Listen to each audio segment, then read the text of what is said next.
Hello guys, আসসালামু আলাইকুম। আপনারা সবাই কেমন আছেন? আলহামদুলিল্লাহ আমরা অনেক ভালো আছি। তো আমি আজকে রান্না করব শিম, ফুলকপি, আলু তো একসাথে মিক্স করে আমি ভাজি রান্না করব। তো দেখেন আমি কীভাবে ভাজিটা রান্না করি।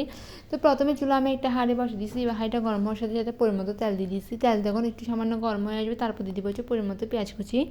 এবার হচ্ছে পরিমতো পেঁয়াজ কুচি দেওয়ার পর তারপর দিয়ে দিব হচ্ছে 1 টেবিল চামচ স্বাদ মতো লবণ। এবার 1 টেবিল চামচ স্বাদ মতো লবণ দেওয়ার পর তারপর দিব 1 টেবিল চামচ আদা রসুন বাটা। এবার আদা রসুন বাটা দেওয়ার পর তারপর দিব 2-3টে তেজপাতা। এবার 2-3টে তেজপাতা দিয়ে দিচ্ছি। দেওয়ার পর আমি দিয়ে দেবো দারুচিনি, লঙ্কা। এগুলো দেওয়ার পর আমি আবারও ভালোভাবে নেড়েচেড়ে মিশ্রণ করে নিচ্ছি। তো আমি চুলার আঁচটা মিডিয়াম করে রাখছি যাতে পেঁয়াজগুলো পুড়ে না যায় সেজন্য।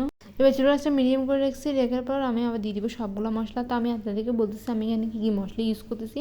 আমি এখানে দিয়ে দিচ্ছি হচ্ছে 1 টেবিল চামচ হলুদের গুঁড়ো, 1 টেবিল চামচ ধনিয়ার গুঁড়ো, 1 টেবিল চামচ জিরার গুঁড়ো।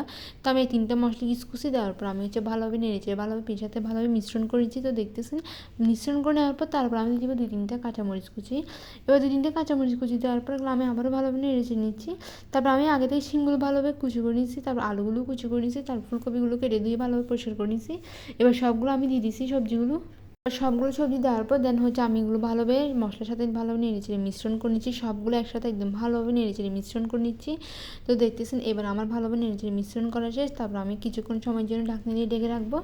এবার হচ্ছে ঢাকনা উঠিয়ে আমি আপনাদেরকে দেখাচ্ছি এ হচ্ছে আমার ভাজিগুলো আমি আরেকবার ভালোভাবে নেড়েচেড়ে নিচ্ছি। এবার ভালোভাবে নেড়েচেড়ে নেওয়ার পর তারপর দিয়ে দিব হচ্ছে টমেটো কুচি। এবার টমেটো কুচি দেওয়ার পর হচ্ছে আমি আরেকবার ভালোভাবে নেড়েচেড়ে নিচ্ছি।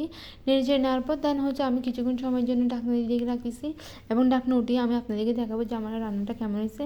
আপনারা কিন্তু অবশ্যই আমার পুরো ভিডিও দেখবেন এবং কেমন হয়েছে আমার ভাজি রান্নাটা অবশ্যই কমেন্ট করে জানাবেন। আর এরকম ভাজি কার কার পছন্দ অবশ্যই কমেন্ট করে জানাবেন। তো আমি এবার হচ্ছে ধনিয়া পাতা কুচি দিয়ে দিচ্ছি। এবার হচ্ছে ধনিয়া পাতা কুচি দেওয়ার পর আমি আরেকবার ভাজিগুলো নেড়েচেড়ে নিচ্ছি ভালো করে।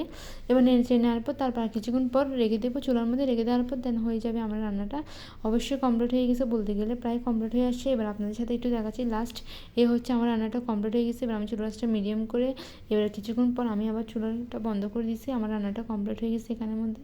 আমার রান্নাটা এখানে শেষ। আপনারা অবশ্যই কমেন্ট করে জানাবেন। সবাই ভালো থাকবেন, সুস্থ থাকবেন। আল্লাহ হাফিজ, টাটা, বাই বাই।